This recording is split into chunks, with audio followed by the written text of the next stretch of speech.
Hello, I'm Stan Boney. I'm Lindsay Watson. Drive down most any street in Niles and you'll see a sign supporting Niles teachers. One last negotiating session is on Wednesday. If there's no contract, they're threatening to strike Thursday. Today, the union spokesperson outlined the frustrations they're having while no one with the school board would comment. The possibility of a strike. It's our top story tonight at 10. Tracy Kemp is the spokesperson for the Niles Teachers Union. Today, she stood outside the Board of Education offices and expressed her frustrations with the lack of negotiations. We met August 1st and not again until August 26th, and I feel like they've spent this entire month of August preparing for that strike instead of sitting down and coming to an agreement with us.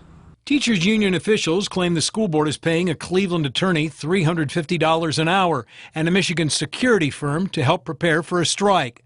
The board also spent $225,000 on an online instruction program and will pay substitutes $225 to $300 a day.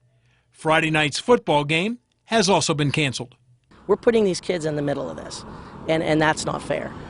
Canceling that game. Football is the heart and soul of this community. It's sad. It's a very, very sad situation.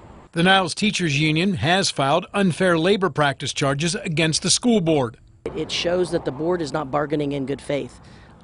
They've disclosed things that are supposed to be kept between the two bargaining units.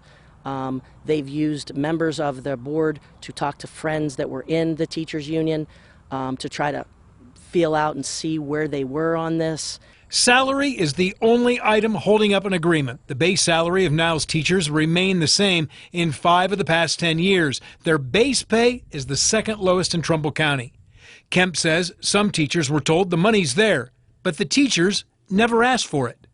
When you hear things like that, what do they think we're going to do? We're going to accept a contract that is based on lies? Tracy Kemp would not say what the board was offering and what the teachers were requesting. Wednesday's negotiating session starts at 10 a.m. If there's no settlement, the teachers will vote one more time to decide whether or not to strike on Thursday.